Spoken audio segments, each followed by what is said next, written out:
네, 정시데스크 큐시트 이렇게 채워졌는데요. 지금부터 하나하나 자세하게 짚어가 보겠습니다. 오늘은 먼저 청와대부터 가보겠습니다.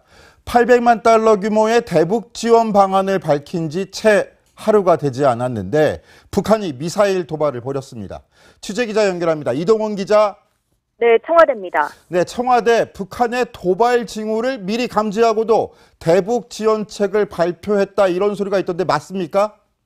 네, 청와대 핵심 관계자는 북한의 도발 징후가 어제 오전 6시 45분부터 포착되기 시작했다고 밝혔습니다.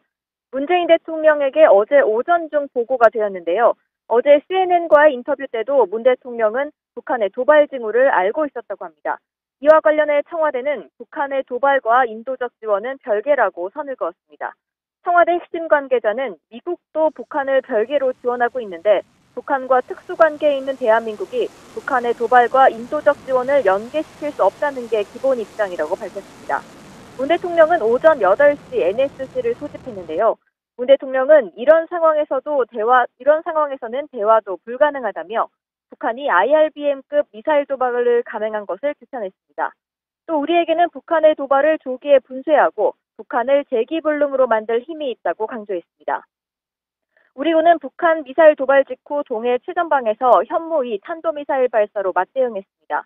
북한이 미사일을 발사한 지 6분 뒤였는데요. 하지만 현무미사일 2발 중 1발은 정상 비행을 하지 못하고 발사 직후 몇 초 만에 동해에 떨어졌습니다. 지금까지 청와대에서 전해드렸습니다.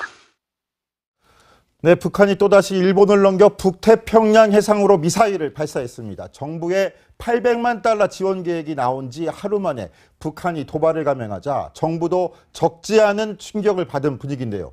고영환 국가안보전략연구원 부원장과 함께 짚어보겠습니다. 어서 오십시오. 안녕하십니까? 자, 고영환 부원장, 지금 북한이 대북 제재 결의안에도 꿈쩍 않고 별로 응답을 않다가 오늘 아침에 갑자기 또 미사일을 쏴버렸는데 이거 어떤 의도가 있다고 좀 보십니까? 그러니까 외무성 성명이나 아태 성명에서 나온 것처럼 네. 속도전을 벌려서 빨리빨리 핵과 미사일을 보유해서 실전 배치하겠다는 그 의도를 계속해서 밝히는 거고 그 의지, 우리는 절대로 우리 길에서 물러서지 않는다는 것을 보여주는 거 있고 뭐 오늘 택의를 한 것은 아무래도 유엔 안보리 제재 결의에 대한 무력 시위, 거부 반응. 우리는 너네가 하면 할수록 우리는 점점 더 커진다. 이런 그런 반발을 보여주는 그런 무력 시위성 더 발사라고 빨리 봅니다. 우리는 핵무기 갖겠다 이런 의도군요. 그렇죠. 네, 자, 노은지 기자, 지금 북한이 그런데 미국을 자극했던 게 자, 우리가 괌 주변을 포위 사격하겠다 이렇게 밝혔었는데 이번에는 또 괌을 넘어갈 만큼 쐈다 그러더라고요. 어떻게 좀 다른 건가요?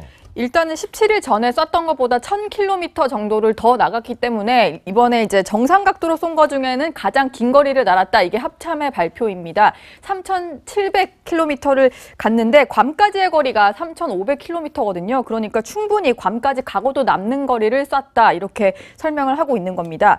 일단은 이제 북한 같은 경우에 이번에 이제 미국과 우리나라가 분석을 하고 있는 걸로는 중장거리 탄도미사일 정도로 이제 추정이 되고 계속해서 이제 뭔가 실험을 하고 있기 때문에 10월 10일 당 창건일 이전에 당 창건일 즈음을 해서 뭔가 추가 도발이 더 있을 거다 이런 얘기들이 나오고 있습니다. 자, 고영환 부원장께 이걸 한번 여쭤볼게요. 지금 우리 합참이 분석하기로는 이번 발사한 미사일이 중장거리 미사일인 화성 12형으로 분석이 된다고 합니다.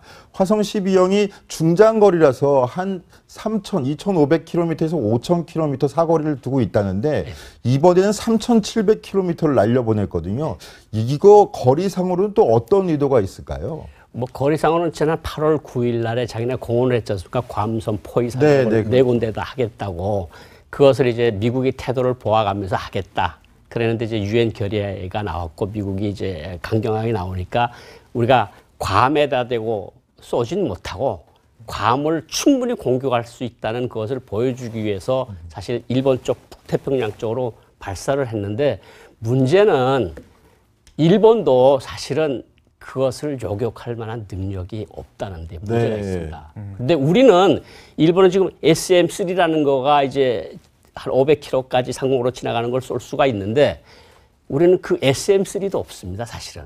근데 일본은 지금 1000km 상공으로 지나가는 어쇼라는 시스템을 만들겠다고 하고 지금 구축 중에 있거든요. 그러니까 일단은 우리도 정말 이번에 많은 것을 우리가 좀 보고 좀 느껴야 될 점들이 많다고 생각합니다. 네, 고영환 부원장 말씀하셨지만 지금 일본도 사실상 북한의 미사일을 요격할 수 없다라고 일본 전문가들이 분석했습니다. 자, 일본 니시무라 키니치 일본 군사정보전략연구소 소장이 말하기를 현재 일본의 미사일 방위 시스템으로는 북한 미사일 도발에 대처할 수 없다라고 공식적으로 밝혔는데요. 자, 북한의 미사일이 너무나 빠르고 너무나 높게 날아가기 때문에 이걸 대응할 수 없다라는 거죠. 그렇죠. 지금 그런 미사일을 요격할 시스템을 가지고 있는 건 미국밖에 없고요. 사실 일본도 그거를 위해서 지금 노력을 하는 거고 우리는 지금 SM-3도 없고 그래서 참 우리도 할 일이 참 많고 갈 길이 참 멀다는 생각을 많이 하게 됩니다. 자, 이거 두 번이나 지금 미사일을 자기네 머리 위로 날아가는 미사일을 본 일본 국민들도 상당히 좀 당혹스러울 것 같은데요. 오늘 좀 분위기 어떻습니까? 네, 그렇습니다. 일단 뭐 일본 언론이 우리 언론보다 더 할 정도로 이제 계속 속보를 내보내고 그리고 홋카이도 같은 12곳에는 대피까지 당부를 했는데 그 아베 총리 같은 경우에는 인도 순방을 마치고 오늘 오전에 귀국을 했습니다. 근데 귀국하자마자 기자들을 만나서 이제 단호한 얘기를 했는데 아베 총리가 이런 얘기를 했거든요.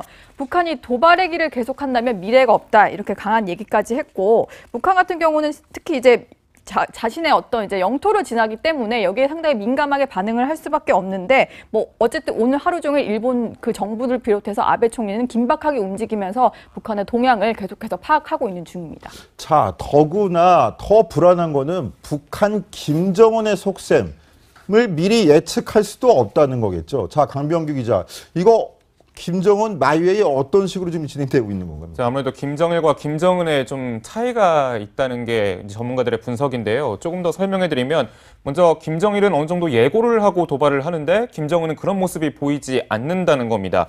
보통 김정일은 핵실험이나 이런 도발을 주로 월요일 날 좀 전개를 했거든요. 그런데 김정은은 일단 그런 공식이 전혀 들어맞지가 않고 있고요. 일단 김정일 같은 경우는 미사일을 쏠 때 이제 국제 해사기구라든지 뭐 국제 민간 항공기구, 그러니까 뱃길과 비행기길 이를 관장하는 그런 기구들의 사전에 이제 예고를 좀 했다고 합니다. 이때 미사일 쏠 거다. 그런데 김정은은 사실 그런 좀 모양새가 보이지 않고 있어서 더욱더 긴급하게 좀 도발하는 그런 모양새가 좀 진행이 되고 있습니다. 또 사실 뭐 핵실험이랑 뭐 미사일을 이용해서 도발을 하는 그런 모양새는 뭐 둘 다 어떻게 보면 공통점이라고 좀 볼 수가 있는데, 근데 김정은이 지금 뭐 어떤 규칙을 깨고 이렇게 뭐 무규칙적으로 일단 부규칙적으로 이제 도발을 하는 이유가 결국에는 아까 부원장님도 말씀하셨지만 핵무기 완성을 향해서 그것만 바라보고 지금 오직 달려오고 있다. 그러니까 속도전을 좀 내고 있다. 이렇게 좀 분석을 해볼 수가 있습니다. 자, 고영환 부원장께 한번 이 부분 여쭤보고 싶은데요. 아버지 김정은은 그나마 좀 예측이 가능한 측면이 있었는데 아들 김정은은 정말 천방지축 예측 불허다 이렇게들 평가들을 합니다. 왜 둘이 이렇게 틀린 걸까요? 그러니까 김정일은 이제 방금 강 기자께도 이야기한 것처럼 이카오라고 이제 국제 민영항공기구 국제 해사기구에 통보를 했습니다. 네네. 그런데 이런 것도 안 하고 그냥 나는 내 길대로 가는데 누가 뭐라고 나한테 그러겠냐. 정말 천방지축 예측 불허의 마이웨이를 가고 있는데 김정일은 그래도 조금 국제사회의 눈치를 보고 이것이 어떤 반발을 불러올까는 생각을 했는데 김정은은 정말 자기가 향한 목표를 향해서 핵과 ICBM을 가져서 미국을 협박을 해서 평화협정을 체결하고 주한미군을 철수시키고 한미동맹을 와해시키겠다는 그 모든 것에 지금 국가적 힘을 몰아서 전력 질주하고 있는 모습. 네. 정말 많이 우려가 됩니다. 자, 그런데 김정은이 집권 초기에 고모부 장성택도 고사포로 사격을 해가지고 뭐 총살을 시켰다 하고 그 많은 사람 현영철까지도 그 숙청을 했는데 이런 통치 스타일이 지금 핵 개발에도 그대로 반영이 돼 있다고 볼 수 있을까요? 그렇죠. 그러니까 자기가 어린 나이에 정권을 잡고 보니 이제 할아버지, 아버지 때부터 일하던 많은 나이 든 사람들이 자기 말을 조금 우습게 듣는 듯한 느낌을 보이니까 이 장성택이나 현영철 같은 사람들을 잡음으로써 자기의 유일지배 체제를 세울 수 있겠다. 그래서 이제 공포정치로서 자기 지위를 잡았고 유일지배 체제가 지금 섰다고 우리가 지금 분석을 하고 있는데 이런 형식의 그 어떤 스타일이 핵과 미사일에도 그대로 투영이 되고 있다는 거예요. 네. 자기가 하고 싶은 거는 무조건 집행하고야만. 그 전에 김일성 가계의 집안 사람을 죽인 할아버지도 안 했고 아버지 김정일도 그런 건 안 했고 네, 네. 지금 손주가 그런 일을 하고 있는 거 아닙니까? 아, 그런 참혹한 성품이 또 이런 데도 나타날 수 있겠군요. 자, 강병규 기자. 네. 근데 이걸 한번 짚어보고 싶어요. 우리 군 생각보다 굉장히 빠르게 움직였습니다. 북한이 미사일을 쏜 지 딱 6분 만에 네. 대응 사격 실험에 나섰는데 근데 체면을 구겼다는 이게 무슨 말입니까? 자, 아마도 이제 현무 2A가 실전 배치된 이후로 처음 있는 일인 것 같습니다. 오늘 이제 대응 사격으로 2발을 이제 발사를 했는데 그 중에 한 발이 몇 초 만에 바다로 이제 추락을 했다라는 소식입니다. 합참 관계자가 이제 이렇게 밝혔는데요. 한 발은 표적에 명중했다. 그런데 한 발은 발사 직후 수초 만에 낙하의 원인을 분석 중이다라고 얘기를 해왔습니다. 그러니까 그만큼 일단 원인이 상당히 중요한데요. 지금 보시는 이 화면이 오늘 발사 화면이거든요. 지금 이 미사일 2발 중에 한 발이 수초 만에 저 앞바다에 떨어진 겁니다. 일단 원인을 분석을 할 예정이고요. 일단은 탄체를 회수하고 또 동일 생산 계열의 이 미사일을 다시 한번 성능 테스트를 하고 쏘아봄으로써 뭐 과연 어떤 문제가 있었는지를 제대로 확인할 계획이라고 합니다. 자, 군은 현무2 미사일 발사 실험 중에 실패한 건 이번이 처음이라고 네. 하는데 그나마 좀 다행인 거는 실패했지만 실패 사실을 공개하고 국민들한테 양해를 구했다는 정말 다행이라고 생각하는데요. 네. 고영한 부원님, 이거 북한에서도 계속 지켜보고 있었을 텐데 북한은 또 이거 어떻게 평가했을까요? 정말 군이 체면을 구겼습니다. 네. 우리가 북한이 미사일을 발사할 때 이제 실패가 많을 때 우리가 사실 상당히 좀 평가 그렇죠. 절하고 기술이 그래서 낙후돼 기술이 있다, 막 낙후돼 이렇게 좀 깔봤지 근데 않습니까? 지금 우리가 2발을 쐈는데 한 발이 떨어졌던 건 확률 50%가 아니겠습니까? 네. 이건 좀 심각하게 봐야 될 것 같고요. 정말 철저하게 원인을 규명해야 될 것 같고 이게 지금 훈련 상황이고 모의 실험인지도 그렇지 실제 상황에서 2발 중 한 발이 안 나가면 이거 정말 큰 문제 아니겠습니까? 네, 그렇죠. 자, 이런 거는 좀 원인을 좀 분석해서 차후에 이런 일이 없도록 해야 될 것 같고요. 자, 북한의 미사일 발사 직후에 문재인 대통령 급히 NSC를 소집했는데 문 대통령 목소리 한번 들어보시죠. 국민 여러분, 정부는 자체 군사력은 물론 연합 방위 능력으로 북한의 위협으로부터 대한민국을 철저하게 방위해 나갈 수 있도록 노력하겠습니다. 우리에게는 북한이 우리와 동맹국을 향해 도발해올 경우 조기에 분쇄하고 재기불능으로 만들 수 있는 힘이 있습니다. 자, 고영한 부원장, 지금 문재인 대통령 취임 이후에 11번째 도발이었습니다. 6차 핵실험 포함해서 10번의 미사일 도발. 이때마다 문재인 대통령이 간간히 메시지를 내놓고 NSC도 직접 회의를 주재했는데 재기불능이라는 표현까지 쓴 거는 오늘이 처음인 것 같아요. 그만큼 좀 화가 좀 많이 나 있다 이걸 표현한 거겠죠. 그렇죠. 문재인 대통령이 들어서서 그래도 북한에 사실 할 수 있는 것은 성의는 다 보여줬거든요. 네. 악수하자. 우리 그렇죠. 대화할 준비가 되어 있다. 그런데 북한은 우리를 아주 무시하고 제 갈 길을 가면서 지금은 한국을 완전히 그냥 무시하는 별의별 말들이 공식 용어들에서 막 튀어나오고 있는데 뭐 이런 좀 ICBM 했지요, 핵실험했죠, 그리고 또 미사일 쐈죠. 그러니까 아마 문재인 대통령이 굉장히 강력한 어조로 저렇게 재기불능의 상태에 빠지도록 하겠다. 계속 도발하는 경우 이런 메시지가 지금 꼭 필요할 때입니다. 사실은 지금은 우리가 정말 제재도 강화하고 북한에게 우리가 단결된 의지와 전쟁을 불사하고라도 우리 국민의 안전과 재산을 지키겠다는 확고한 의지를 북한에 보여주는 때라고 지금 생각을 하거든요. 그런 마음을 반영해서 저렇게 재기불능이라는 단어까지 나오지 않았나 이런 생각이 듭니다. 네. 자, 그런데 강병규 기자. 네. 이렇게 우리 군이 6분 만에 대응을 하고 문재인 대통령이 아침 일찍부터 NSC를 소집하고 이런 또 속사정을 알고 봤더니 어제부터 이미 청와대는 북한의 도발 계획을 알고 있었다 하더라고요. 이거 어떤 이야기는 취재가 됐습니까? 예, 그렇습니다. 어제 오전 6시 45분쯤에 청와대는 이미 당국으로부터 보고를 받고 이제 발사대가 이동하는 그런 정황을 포착하게 된 겁니다. 그래서 이제 조만간 이제 미사일을 추가로 도발을 하겠구나라는 걸 미리 알고 있었다는 거죠. 자, 그런데 좀 여기서 의문이 드는 게 정부가 그러니까 어제 낮에 800만 달러 지원 계획을 발표했다는 거죠. 그러니까 다시 말하면 국제기구를 통해서 북한에 인도적인 지원을 하겠다. 그런데 그 금액이 91억 원 정도 될 것이다. 이렇게 좀 계획을 발표를 했던 겁니다. 그러니까 다시 이걸 뒤집어서 말하면 그러니까 북한이 미사일 도발을 할 것을 알고도 이렇게 북한을 향해서 인도적 지원을 하겠다. 그러니까 91억 원 규모의 돈을 이제 건네겠다라고 발표한 것이 과연 적절한지에 대한 의문이 정치권 사이에서 계속 불거져 나오고 있습니다. 자, 고영환 부원장께 한번 여쭤볼게요. 조금 전에 그 표도 한번 봤으면 좋겠는데요.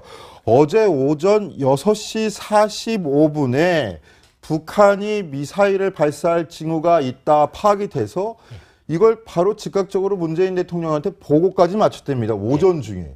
그런데 정부가 통일부 발로 800만 달러 인도적 대북 지원 계획이 있다라고 오전에 보도자료를 배포하고 언론에 밝혀지면서 이게 대서특필이 됐습니다. 이거 어떻게 해석을 해야 되는 걸까요?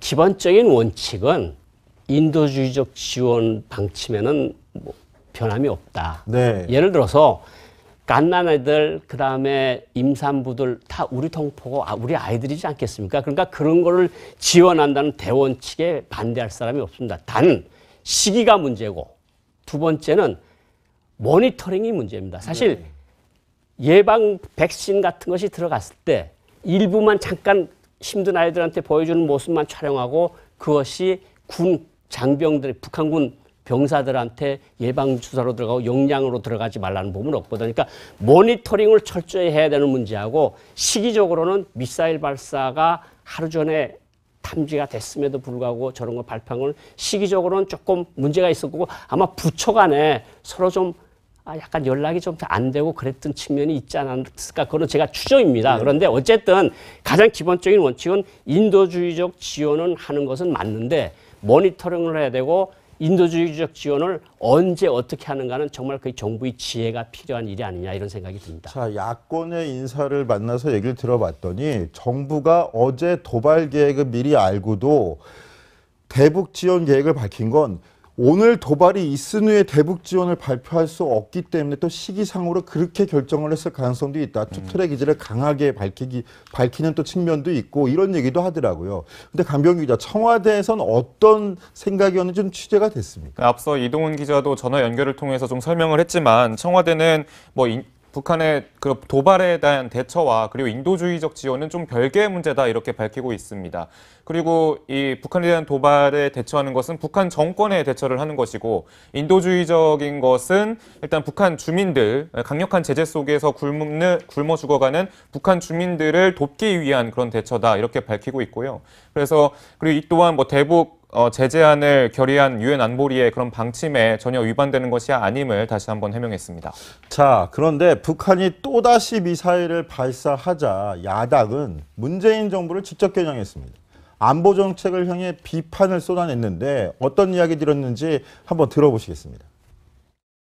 근데 이 판국에 대통령께서는 군사력 증강한다 이런 말씀을 하고 계십니다. 공기총을 아무리 성능 개량을 해도 대포를 당할 수가 없습니다. 참 어이없는 안보관들입니다. 안보를 이 정권에 맡겼어도 되겠습니까? 이런 상황이라면. 안보 무능이라는 말도 사치스럽습니다. 안보 포기입니다. 포기.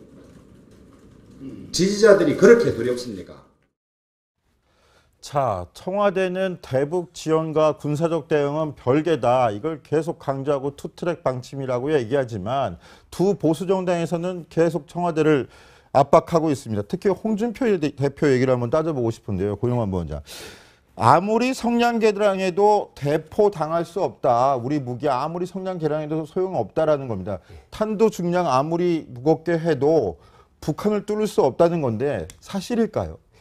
사실은 저 어떤 의미로 저는 받아들였는가 하면 이제 우리가 중량을 1톤, 2톤으로 하는 건데 사실 핵무기가 하나 터지면 다이너마이트 10만 톤 이상이 터지는 거나 마찬가지예요. 그런 비교 말씀을 야당 대표께서 하신 거로 보고요. 그렇다고 해서 우리가 그 탄두 중량을 늘리는 사업을 안 할 수는 없습니다. 그런데 여기에 이제 무슨 문제가 있는가 하면 국가라는 게, 정부라는 게 책무가 우리 국민이 안보와 생명과 재산을 지키는 거 아니겠습니까? 그러니까 모든 가능성을 열어놓고 할 수 있는 모든 것을 다 해야 되겠죠. 네. 그런데 이것도 한번 짚어보고 싶어요. 자, 저희가 굉장히 전략 무기들을 많이 들여왔다. 얼마 전에 공군이 타우루스라는 미사일도 공개를 했습니다. 발사 장면인데 그게 봤더니 지하 8m까지 벙커를 뚫고 들어간다는데 그 정도만 적정한 양입니까? 김정은은 만약 그런 유사시에 어디로 숨게 돼 있습니까? 뭐 김정은의 1차 지휘소는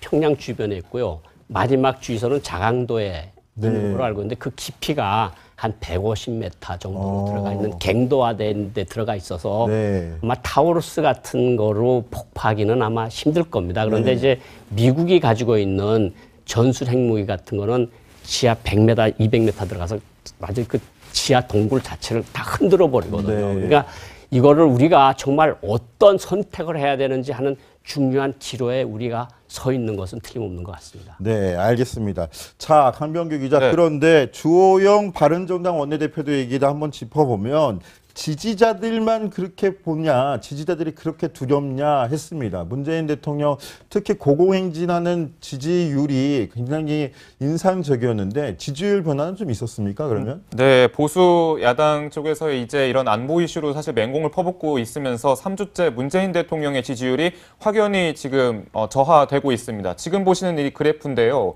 자, 8월 5주차에서는 73%를 유지를 했었는데 9월 첫째 주 들어오면서 70%대가 붕괴가 됐습니다. 그리고 또 9월 둘째 주, 저희 어제도 한번 소개해드렸지만 이때 한 3%포인트 더 낮아진 수치가 공개가 됐습니다.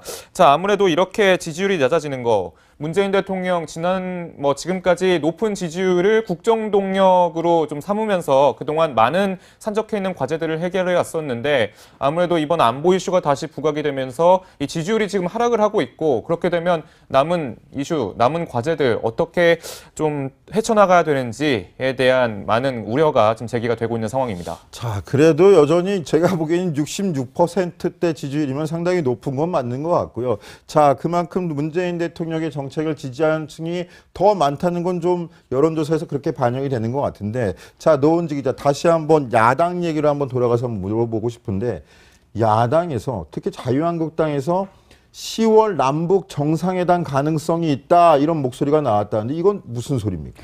네, 오늘 아침 이제 한국당 최고위원 회의에서 정우택 원내대표가 한간에 돌고 있는 소문을 소개한 건데요. 일단 그 10년 전이죠. 노무현 당시 대통령이 10년 전에 10월 4일에 남북 그 정상회담을 추진을 했고 14선언이 발표가 됐었죠. 그거에 빗대서 얘기를 한 겁니다. 일단 어떤 얘기를 했는지 정우택 원내대표의 얘기부터 들어보시죠. 10월 4일이면 10년 전 노무현 대통령이 남북 정상회담을 한 날이 된다고 합니다. 이 10월 4일 남북 선언 10주년을 두고 한간에는 남북 회담을 추진을 준비하고 있다는 소문도 돌고 있습니다. 과연 이런 14남북 선언 10주년을 앞두고서 국제사회와는 거꾸로 가면서 이 전술핵 배치를 정면으로 반대하고 나서는 것이 이런 남북 대화와 연계가 되지 않기를 저는 바랍니다. 자, 14 남북선언 10주년을 두고 남북 정상회담이 추진되고 있다라는 설이 돈다 이 얘기인 것 같은데, 자, 노은지 기자, 청와대 쪽에서 뭐라고 그러나요? 청와대는 일단 꿈 같은 소리다 이렇게 얘기를 하면서 그 말도 안 되는 소리다 이렇게 일축을 했고요. 그리고 문재인 대통령 같은 경우에도 NSC 회의를 주재를 하면서 지금은 대화를 할 때가 아니다 이렇게 얘기를 했습니다. 어느 정도 이제 뭐 계속 이런 식으로 대화에 대한 노력을 포기하지 않는 거에 대한 야당 비판이 나오니까 청와대 특히 문재인 대통령마저도 계속해서 그거에 대해서는 선을 긋는 모습을 보이고 있습니다. 자, 고영한 부원장께 이거 여쭤보고 싶은데 지금 정우택 자유한국당 원내대표 문재인 정부가 전술핵 전술핵 배치를 반대하는 이유가 정상회담 이런 이벤트를 위한 것이다라는 것을 또 지적하는 목소리였습니다. 전술핵 배치랑 남북 정상회담이랑 연관성이 있다고 보십니까? 저는 연관성은 없다고 일단은 보고요. 그 전술핵 배치 문제가 지금 우리 사회의 뜨거운 감자로 떠오르고 있는데 사실은 그것을 배치하지 말아야 된다. 이렇게 선을 그을 필요도 없고 배치해야 된다. 이게 외교적 모호성이라는 게 사실 있거든요. 중국에 대한 어떤 입장, 외교적 압력도 있고 이거는 우리가 좀 국민적 합의를 이끌어내는 것이 필요하다고 생각이 됩니다. 네, 이 문제에 대해서 문재인 대통령이 직접 입장을 밝혔는데요. 자, 노은지 기자, 어제 CNN과의 인터뷰에서 이야기가 나왔었죠? 네, 그렇습니다. 어제 이제 일단 CNN과 인터뷰한 내용이 일부 공개가 됐는데 문재인 대통령이 이렇게 얘기를 했습니다. 전술핵 문제가 상당히 조금 지금 관심이 높잖아요. 그래서 그런 질문이 나왔는데 핵에 대응해서 자체적으로 핵 개발을 해야 한다거나 전술핵을 다시 반입해야 한다는 생각에 동의하지 않는다. 이렇게 얘기를 하면서 지금 일단 한국당 같은 경우는 방미단까지 보내서 전술핵 재배치 문제를 이제 미국 쪽 조야에서 논의를 하고 있는데 여기에 대해서 또 한 번 명확하게 선을 그었습니다. 문재인 대통령이 직접 나서서 전술핵 배치 맞지 않다라고 선을 그었는데요. 야권에서 또 추진하는 것은 다른 방향입니다. 아무튼 간에 양쪽의 의견이 부딪히면서 공론화되고 있는 상황인 것 같은데 앞으로 이 문제 어떻게 발전될지 계속 지켜보도록 하고요.